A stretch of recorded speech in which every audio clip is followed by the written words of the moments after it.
Assalamualaikum warahmatullahi wabarakatuh. Jangan lupa like, share, dan subscribe. Babahan Bertakwa Official. Insya Allah ceramah Guru Kiai Haji Muhammad Bahiyat membawa berkah. Mari kita simak bersama-sama. Bismillahirrahmanirrahim.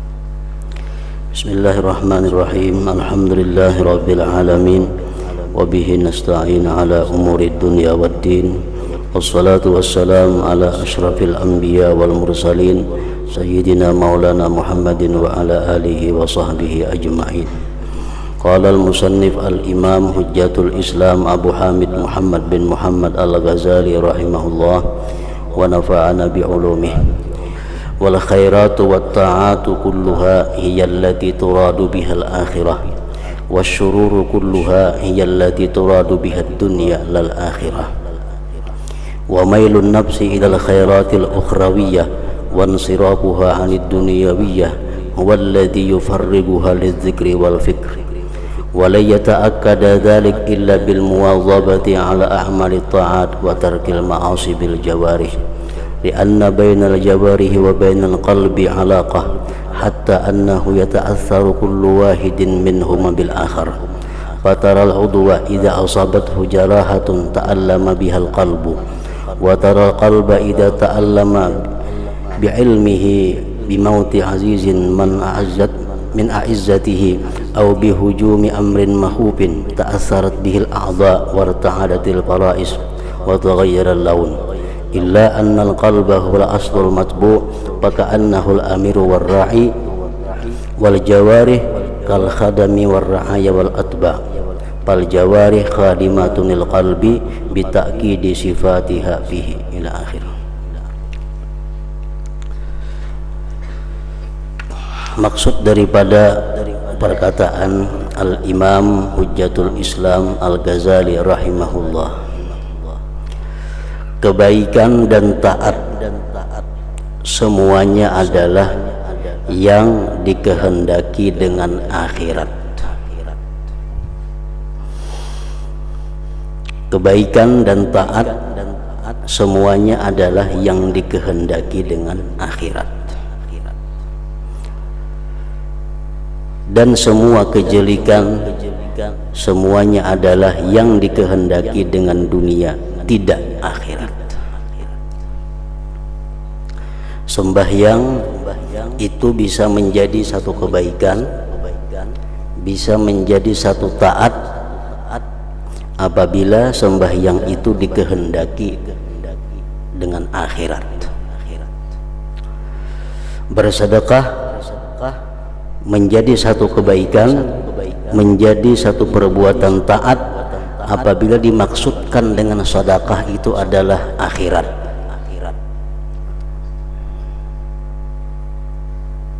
Membaca Al-Quran dan lain-lainnya itu bisa menjadi baik, bisa berubah menjadi taat apabila dikehendaki dengan akhirat. Bahkan sesuatu perbuatan yang mubah, perbuatan yang boleh, apabila dikehendaki dengannya itu yang boleh adalah akhirat, maka yang boleh tadi berubah nilainya menjadi taat.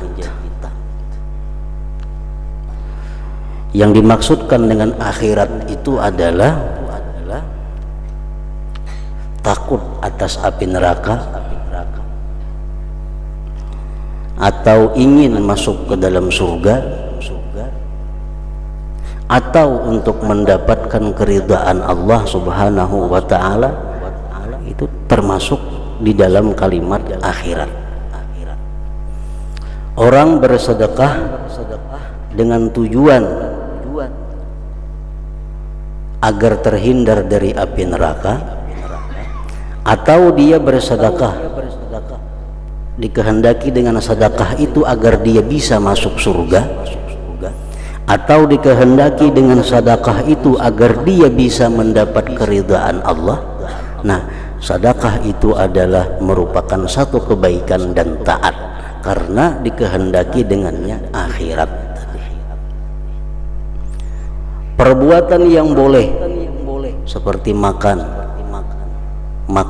perbuatan yang boleh, Tapi kalau makan itu kita maksudkan dengan akhirat, makan itu kita kehendaki dengan akhirat, aku makan tujuannya agar bisa bertenaga, sehingga aku bisa menuntut ilmu, sehingga bisa aku beribadah kepada Allah.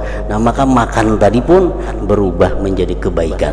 Makan itu pun berubah nilainya menjadi satu ketaatan, karena dikehendaki dengan makan itu tujuan akhirat. Dan semua kejelikan semuanya adalah yang dikehendaki dengan dunia, tidak akhirat. Apapun perbuatan kita, baik yang taat pada zahirnya, apalagi yang boleh, maka apabila kita maksudkan dengan perbuatan itu adalah duniawi, maka itu berubah menjadi satu kejahatan. Orang yang sembahyang, tapi dia menghendaki dengan sembahyang itu agar mendapatkan pujian orang. Dia bersedekah, dengan sedekah itu dia menghendaki agar disanjung orang. Nah, maka sedekah itu bukan lagi kebaikan, dia menjadi satu kejelikan. Kenapa? Karena dikehendaki dengan sedekah itu dunia, tidak akhirat.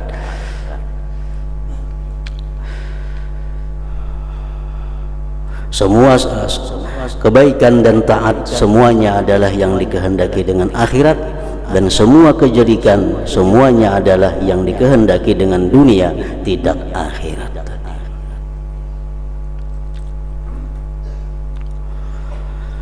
Dan kecenderungan diri kepada kebaikan-kebaikan yang bersifat ukhrawi, dan kecenderungan diri artinya keinginan hati,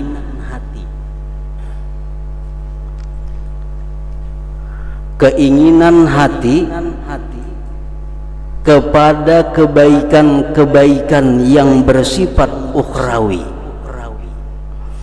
Ingin hati sembahyang, ingin hati membaca Al-Quran, ingin hati bersedekah, ingin hati menuntut ilmu, dan berpalingnya hati dari duniawi, berpalingnya hati dari duniawi, itulah yang mengosongkan diri untuk zikir dan fikir. Kayak apa caranya supaya kita bisa berzikir? Kayak apa caranya supaya kita bisa bertafakkur? Itu dimulai dengan kehendak hati kepada yang demikian, dan mengosongkan hati dari sesuatu duniawi. Selama hati kita tidak mengingini kebaikan dan hati kita tidak berpaling kepada duniawi, maka hati kita tidak akan bisa berzikir dan berfikir. Hati kita tidak akan bisa berzikir dan tafakkur.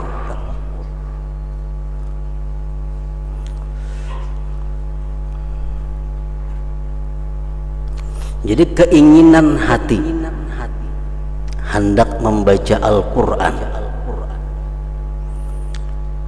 hati kita ingin hendak membaca Al-Quran, itu berarti hati kita kosong dari duniawi. Jakanya hati kita ini berisi duniawi, tentunya kada ingin kepada baca Quran. Nah, hati kita ingin membaca Al-Quran, itu berarti hati kita kosong dari duniawi. Di saat hati kosong dari duniawi itulah kita bisa membaca Al-Quran, kita bisa berzikir dan tafakkur.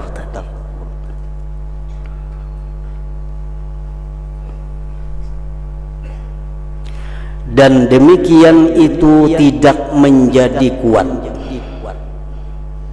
dan demikian itu tidak menjadi kuat. Keinginan hati untuk kebaikan tadi tidak akan menjadi kuat. Keinginan kita untuk berbuat baik itu tidak bisa menjadi kuat.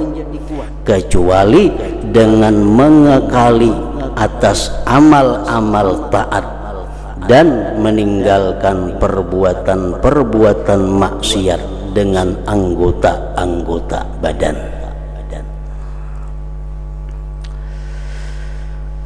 Hati kita ingin membaca Al-Quran, hati kita ingin menuntut ilmu.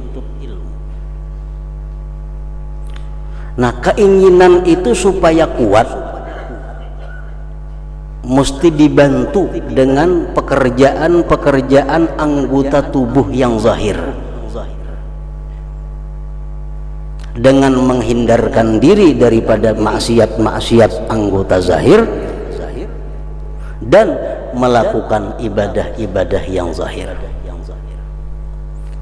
Kita hendak berbuat baik. Kayak apa kehendak berbuat baik ini supaya kuat? Nah, itu dibantu satu dengan meninggalkan maksiat zahir, yang kedua dengan melakukan taat yang sifatnya liwat anggota zahir. Kita ada keinginan untuk berzikir, ada keinginan untuk berzikir. Nah, supaya kuat keinginan itu, berzikirlah mulut kita, berzikirlah mulut kita, Allah Allah atau la ilaha illallah, la ilaha illallah, la ilaha illallah.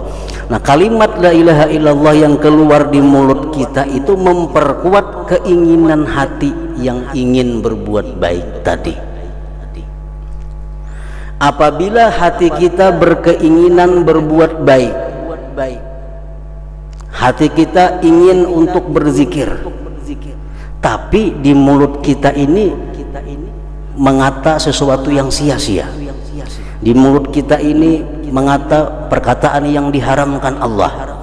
Nah, itu akibatnya akan menghilangkan keinginan berbuat baik di dalam hati tadi, menghancurkan keinginan berbuat baik di dalam hati tadi.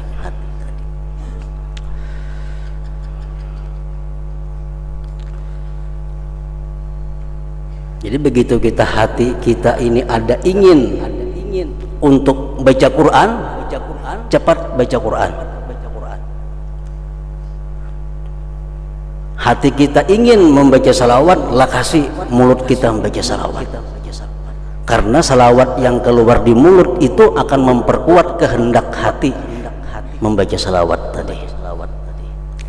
Apabila hati kita ingin membaca salawat, kaina, nah keinginan itu akan hilang. Keinginan di hati itu akan hilang sedikit demi sedikit, akhirnya ada sama sekali. Nah, jadi itu artinya anggota tubuh kita yang zahir ini, tangan, mulut dan sebagainya, itu membantu untuk menguatkan keinginan yang ada di dalam hati kita.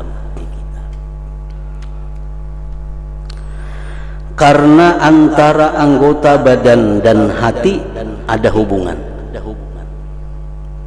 Tangan ada hubungan ke hati, mulut ada hubungan ke hati, mata ada hubungan ke hati, telinga ada hubungan ke hati. Sehingga bahwasanya masing-masing terpengaruh dengan yang lain. Hati bisa terpengaruh dengan tangan, mulut, dan mulut pun bisa terpengaruh dengan hati.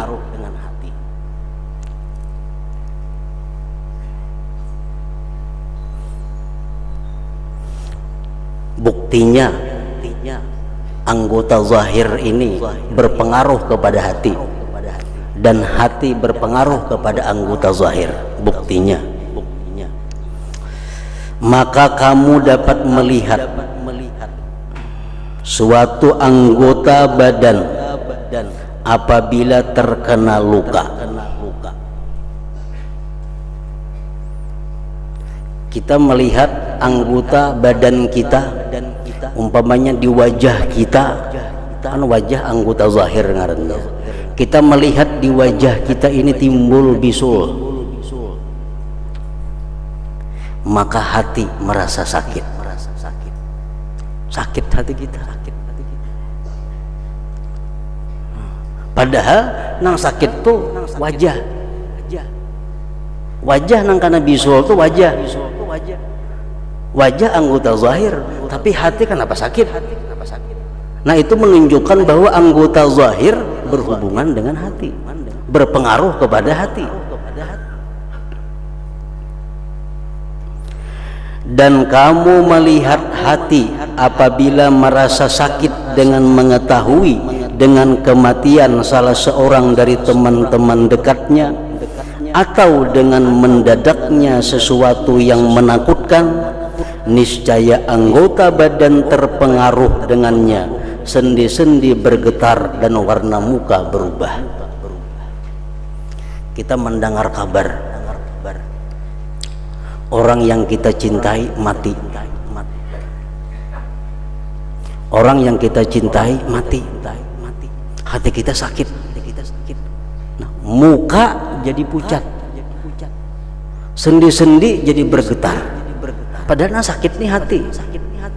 Cuma sakitnya hati ini berpengaruh kepada anggota zahir. Jadi saling memberi pengaruh. Nah, macam itu juga kalau hati kita ini ada berkeinginan baik, lalu kita laksanakan keinginan baik itu, maka pelaksanaan keinginan baik tadi akan memperkuat kehendak hati berbuat baik. Hati kita hendak berbuat jahat, hati kita hendak berbuat maksiat, kita gawi maksiat itu. Nah, maka perbuatan maksiat itu akan menambah kuat kehendak jahat di dalam hati. Itu berhubungan antara anggota zahir dan anggota badan tadi.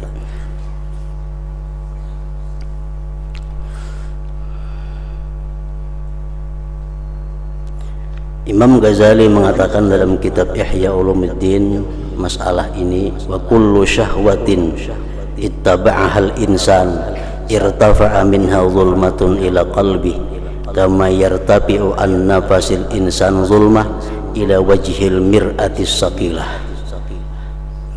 Setiap perbuatan dosa yang kita lakukan, mulut, tangan, mata, perbuatan dosa kita lakukan, itu akan menimbulkan satu kegelapan di dalam hati.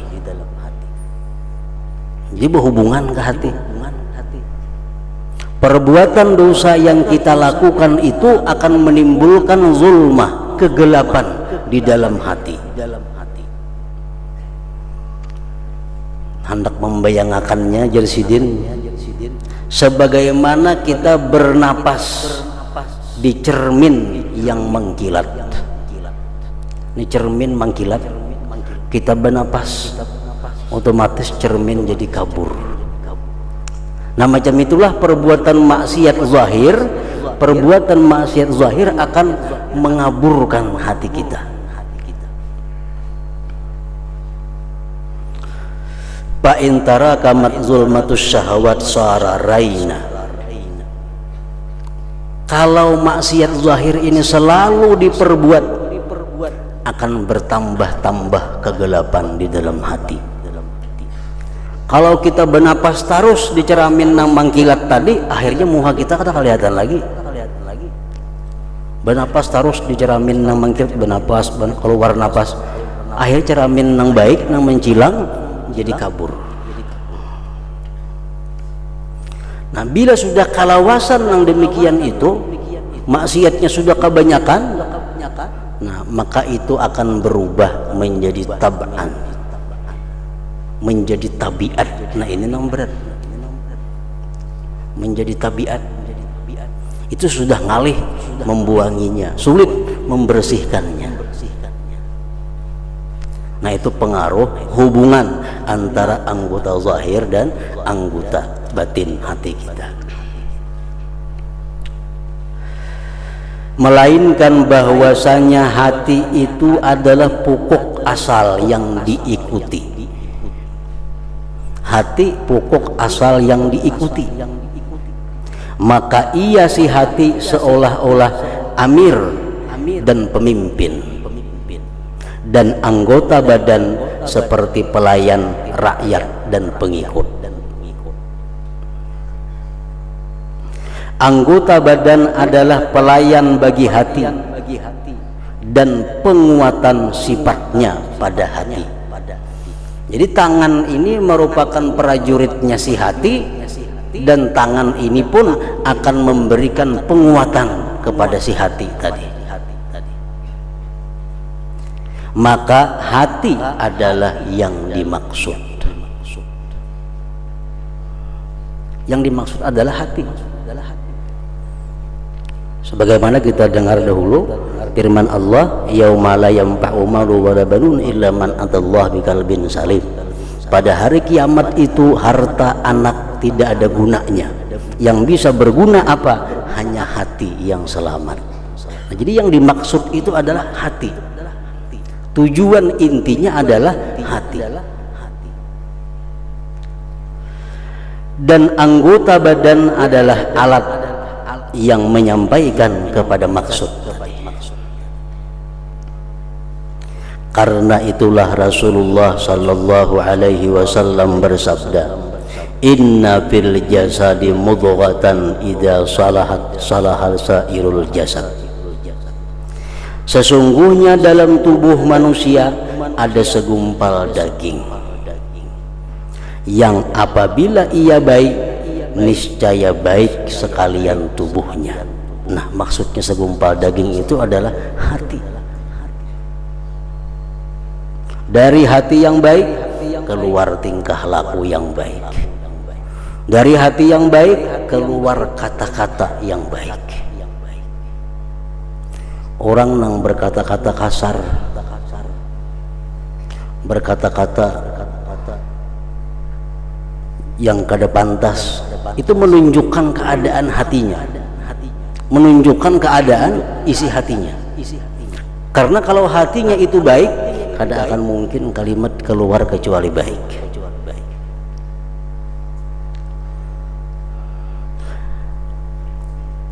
Rasulullah sallallahu alaihi wasallam bersabda, Allahumma aslihir ra'iyya war ra'iyah. Dalam doa beliau, Allahumma aslihir ra'iyya war ra'iyah, artinya ya Allah, perbaikilah pemimpin dan rakyat. Ujar Nabi kita, ya Allah, perbaikilah pemimpin dan rakyat. Beliau menghendaki dengan pemimpin adalah hati.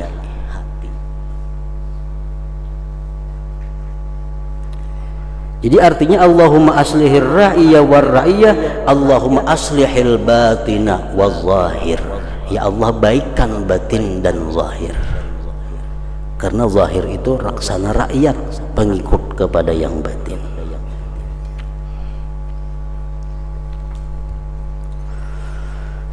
Allah Ta'ala berfirman, la yanalallaha luhumuha wala dima'uha walakin yanaluhu taqwa minkum.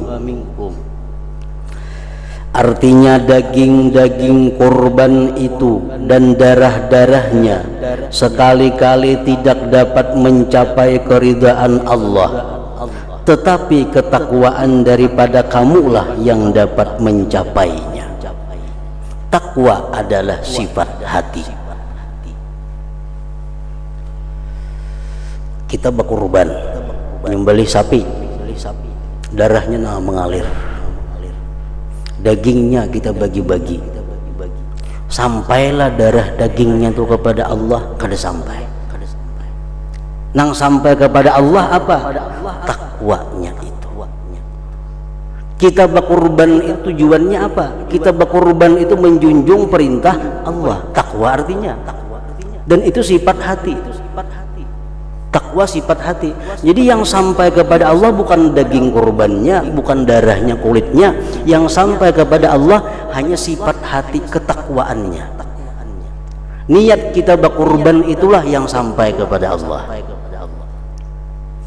Orang yang bukan Islam ini bisa menyembelih sapi, dibagiakannya daging-dagingnya kepada orang-orang miskin. Kan tidak ada harganya. Nah, sama orang kita. Kalau orang kita menyembelih kurban tapi bukan karena Allah, bukan karena takwa, sama orang kafir nyembelih kambing dibagi-baginya dagingnya. Yang sampai kepada Allah itu hanya niatnya menjunjung perintah Allah, yaitu takwa. Takwa adalah sifat hati.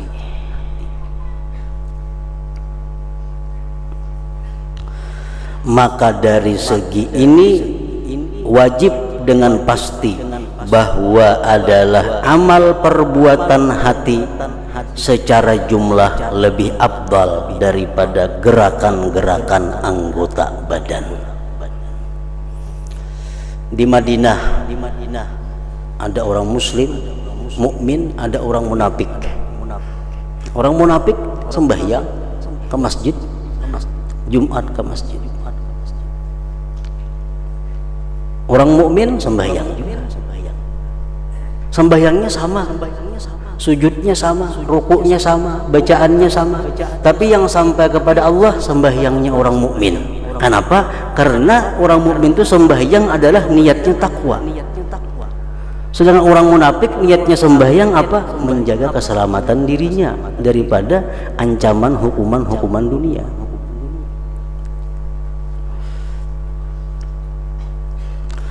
Kemudian wajib bahwa niat itu daripada keseluruhannya lebih afdal, karena niat adalah ibarat dari kecenderungan hati kepada kebaikan dan kehendaknya kepada kebaikan itu.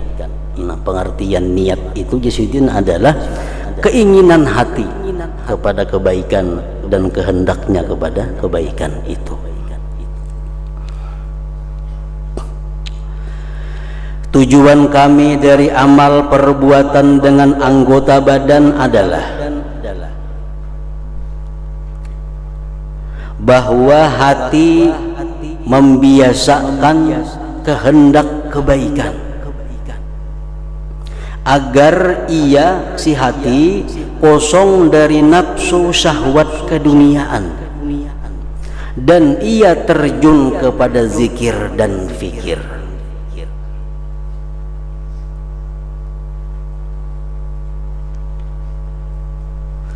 Maka dengan pasti hati lebih baik dengan dikaitkan kepada tujuan,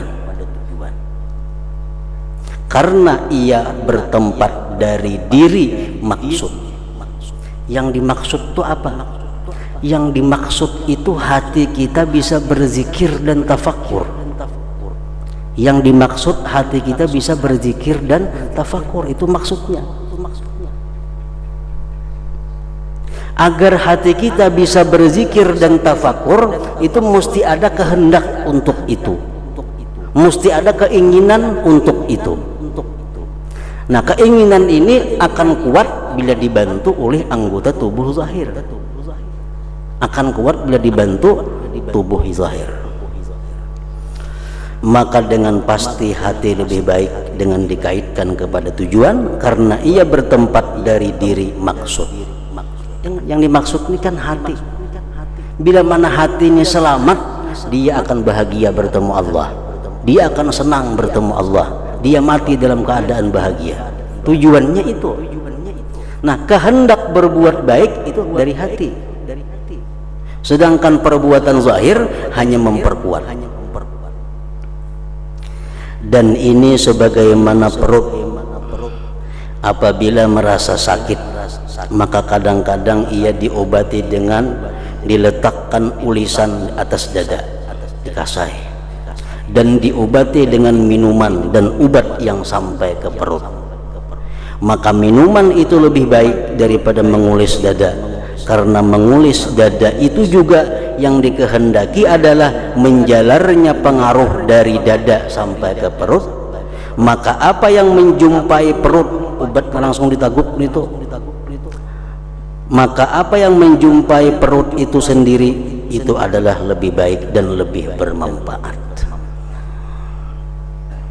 Jadi samuaan, baik niat, baik anggota tubuh zahir, baik amal anggota tubuh zahir, yang dimaksud itu adalah keselamatan hati.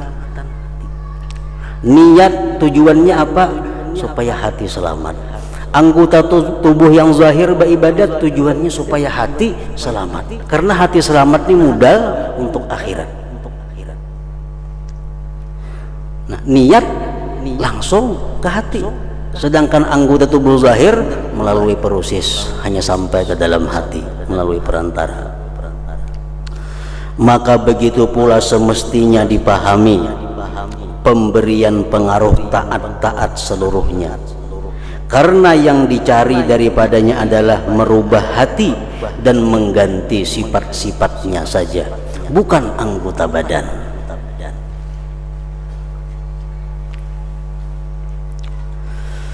Maka janganlah kamu menyangka bahwa pada meletakkan dahi di atas bumi ada maksud dari segi bahwa itu mengumpulkan antara dahi dan bumi. Jangan dikira sujud itu tujuannya hanya untuk menyentuhkan dahi ke tanah. Jangan disangka bahwa sujud itu Allah menyuruh supaya dahi kita sampai ke tanah, inggit situ aja. Bukan itu. Tetapi Allah menyuruh kita sujud itu dari segi bahwa itu dengan hukum adat kebiasaan adalah memperkuat sifat tawadhu di dalam hati. Allah menyuruh kita sujud. Sujud itu meletakkan anggota tubuh yang paling mulia ke tempat yang paling rendah, bumi. Disuruh sujud. Tujuan Allah menyuruh sujud ini bukan hanya untuk meletakkan dahi di bumi kada, tapi untuk menguatkan perasaan tawadhu yang ada di dalam hati sewaktu sembahyang itu. Rasulullah bersabda, innamas salah tamaskunun wa tawadhu'un ila akhir. Ujar Nabi, innama, hanya saja sembahyang itu adalah merupakan tamaskunun, perasaan hinanya diri. Wa tawadhu'un, dan sembahyang itu merupakan penampakan daripada rendahnya diri. Rendahnya diri, hinanya diri itu akan menjadi kuat di waktu sujud. Karena sujud itu akan memperbuat tawadhu'nya hati. Kalau kita merasakan sembahyang itu bahwa kita adalah sangat hina. Pertama, kita sembahyang itu menjunjung perintah. Menjunjung perintah. Di situ kita sudah hina. Kenapa? Karena kita orang yang diperintah. Orang yang diperintah itu pasti hina. Makanya diperintah. Jadi sembahyang itu sebenarnya dari awal sampai akhir adalah menunjukkan betapa hinanya, rendahnya kita. Kita sembahyang menjunjung perintah Allah. Berarti kita alangkah hinanya, kita diperintah. Nah, yang kedua, dalam sembahyang kita diatur gerak-gerik kada boleh lain pada itu. Bertambah hina lagi kita. Dalam sembahyang kita kada boleh membaca sembarang apa yang dibaca selain yang diatur. Dalam sembahyang kita kada boleh memandang kepada apapun selain memandang kepada yang diatur. Nah, jadi sembahyang itu artinya apa? Diri kita sangat hina. Nah, mestinya sembahyang itu ada perasaan itu. Perasaan itu. Coba kita misal diperintahkan orang, ikam masuk penjara, hina kita. Begitu masuk kita ke penjara, diandak dalam kamar nang halus, beberapa kau bergerak, sangat hina lagi. Nah, kayak itulah sembahyang, kita diperintah sembahyang, diperintah bergerak sedemikian rupa, berkata sedemikian rupa. Berarti kita alangkah hinanya waktu sembahyang itu. Nah, barang siapa orang sembahyang tapi kadang merasakan kehinaan dirinya, bahiyah khidaj, sembahyangnya kurang, kata Nabi. Orang tuh sembahyang tapi kadang merasa dirinya hina, tuh kurang sembahyangnya. Jadi sembahyang itu adalah kumpulan tumpukan kehinaan manusia. Kiblat hanya boleh Ka'bah, kada boleh menghadap yang lain-lain. Bergerak 3 kali aja batal sembahyangnya. Nah, jadi perasaan hina yang ada di dalam hati kita waktu sembahyang itu diperkuat dengan sujud. Karena sujud itulah merupakan puncak daripada kehinaan seorang hamba, seorang manusia. Nah, Allah menyuruh sujud bukan hanya menandak dahi ke bumi, tapi tujuannya adalah untuk memperkuat perasaan tawadhu yang ada di dalam hati.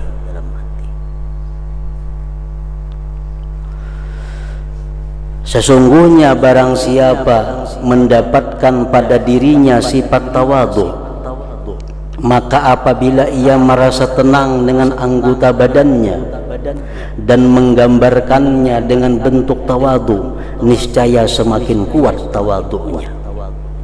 Semakin kuat tawadhunya. Contohnya lagi, dan barang siapa mendapatkan pada hatinya balas kasihan kepada anak yatim. Dalam hati kita, di hadapan kita ada anak yatim piatu atau anak yatim biasa. Kalau kita kasihan dengan anak yatim itu, hati kita ini maras lawan anak yatim itu. Lalu apabila ia mengusap kepala anak yatim, dipusutnya kepala anak yatim tadi, maka semakin kuat balas kasihan dalam hatinya. Kita ini kasihan dulu anak yatim, kita pusut kepalanya. Nah, gerakan kita memusut kepala ini memperkuat rasa kasihan dalam hati. Karena perbuatan zahir mendukung apa yang di dalam hati. Karena ini amal perbuatan tanpa niat itu tidak memberi faedah sama sekali. Karena barang siapa mengusap kepala anak yatim sedang ia lalai atau menyangka bahwa ia mengusap pakaian, maka tidak tersebar dari anggota badannya bekas kepada hatinya untuk menguatkan balas kasihan. Amunnya itu mengusap kepala anak yatim, tapi hatinya kemanakah kata ke situ, atau perasaannya diusap ini kupiah. Nah, itu kada akan memberi bekas kepada menguatkan rasa kasihan dalam hati. Dan begitu pula barang siapa bersujud dengan lalai, sedang ia disibukkan dengan cita-citanya dengan benda dunia, maka tidak tersebar dari dahinya dan peletakannya di atas bumi pengaruh kepada hatinya yang membuat semakin kuat sifat tawadhu'nya. Nyata sujud, tapi rahatan sujud itu hatinya kemanakah? Nah, sujudnya itu kada akan berpengaruh untuk memperkuat tawadhu dalam hatinya. Maka adanya yang demikian itu seperti tidak ada. Orang tuh sujud tapi hatinya lalai, sama lawan kada sujud. Kada ada bakasnya, kada ada pengaruhnya kepada penguatan sifat tawadhu di dalam hati. Dan apa yang adanya sama dengan tidak adanya, dengan dikaitkan dengan maksud yang dicari itu disebut perkara yang batil. Bila barang toh kada ada lawan ada sama, berarti batil ngarannya. Nah, maka dikatakan bahwa ibadah tanpa niat adalah batil. Ibadah tapi kada berniat batil, sama lawan kada ada artinya. Ini artinya adalah apabila ia berbuat dengan lalai. Orang tuh maigau dihitunglah ada dosa atau pahala, kada ada. Guring nyambeti orang noh menggibah tapi maigau kada dapat dosanya. Rahatan guring membaca kitab, membaca Quran, tapi inya guring, hatinya lalai, kada akan dapat pahala.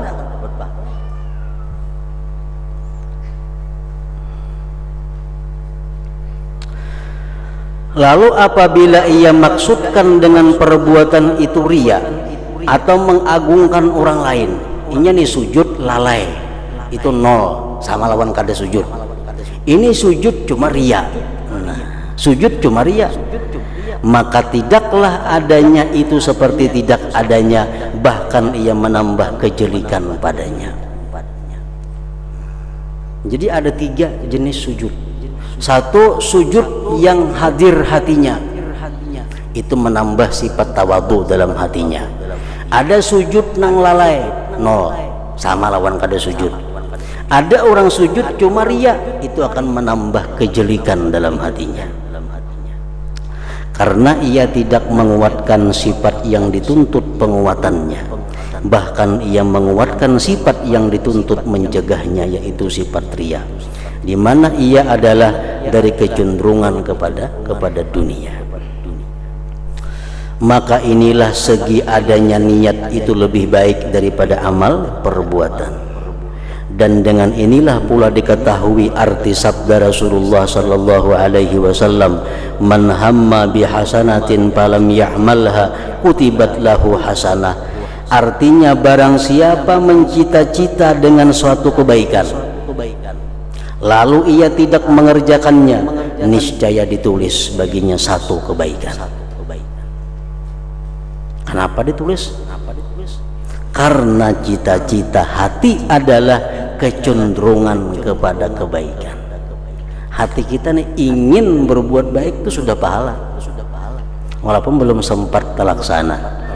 Karena cita-cita hati adalah kecenderungan kepada kebaikan dan berpaling dari hawa nafsu dan cinta dunia, dan itulah adalah puncak kebaikan. Dan hanya saja penyempurnaan dengan amal perbuatan itu menambah kebaikan semakin kuat.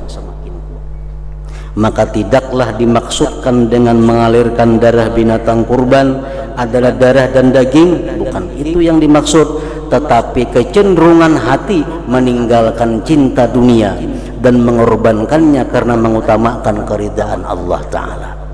Ini tuh berkurban tadi bukan karena dagingnya, darahnya, tapi yang dinilai Tuhan adalah dia meninggalkan cinta dunia, mengeluarkan duit untuk dibelanjakan sapi, mengutamakan keridaan Allah Subhanahu wa Ta'ala. Dan sifat ini berhasil ketika kuatnya niat dan himmah, walaupun halangan menghalangi amal perbuatan.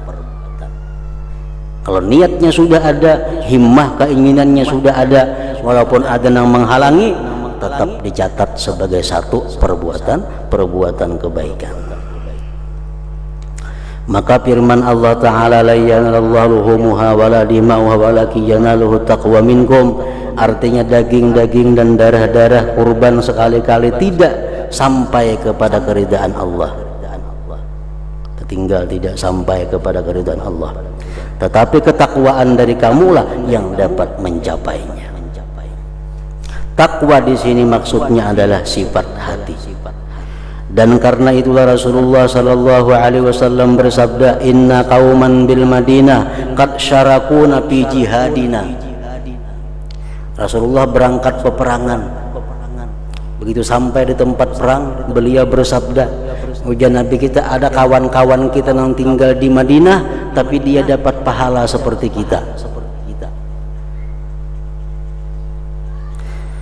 Sesungguhnya suatu kaum di Madinah telah bersekutu dengan kita pada jihad kita, sebagaimana telah dahulu disebutkannya, karena hati mereka dalam kebenaran kehendak kebaikan, mengorbankan harta dan jiwa, keinginan dalam mati, dalam mencari mati syahid dan meninggikan kalimat Allah Ta'ala.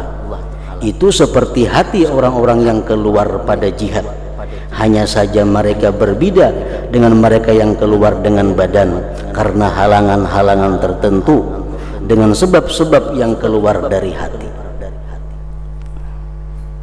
Dan demikian itu tidak dicari kecuali untuk menguatkan sifat-sifat ini, sifat-sifat hati tadi. Dan dengan makna-makna inilah dapat dipahami semua hadis yang telah kami sebutkan pada keutamaan niat, maka datanglah kepadanya agar terbuka bagimu rahasia-rahasianya. Kami tidak memperpanjang dengan mengulang kembali. Nah, dengan ini jelas bahwa niat itu lebih baik daripada perbuatan. Kita berniat hendak membaca surah Waqiah, sudah berpahala. Baca surah Waqiah, namun tentu berpahala. Bacaannya tahalang terbujur. Niat itu yang berpahala. Kenapa berpahala? Karena berkehendak kepada kebaikan. Berkehendak kepada kebaikan. Nah, kemudian penjelasan tentang rincian amal-amal yang berkaitan dengan niat. Amal-amal apa yang bisa diniatkan? Hadratin Nabi sallallahu alaihi wasallam. Al-Fatihah.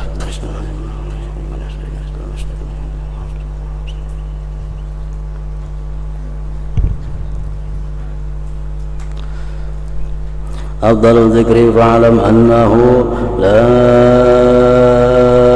ilaha illallah Muhammadur Rasulullah, la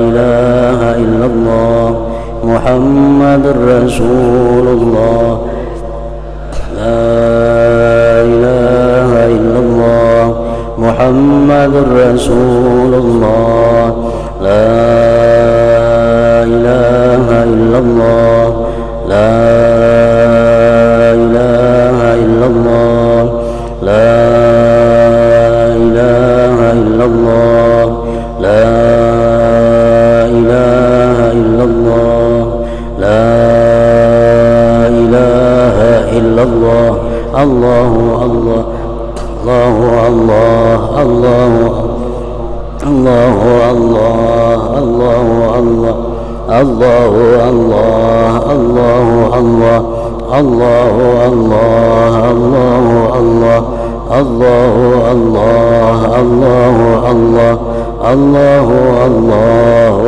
Allah, la ilaha illallah Muhammadur Rasulullah, la ilaha illallah Muhammadur Rasulullah, la ilaha illallah Muhammadur Rasulullah, la ilaha illallah. Al-Fatihah ila hadratin Nabi wa alihi wasallam.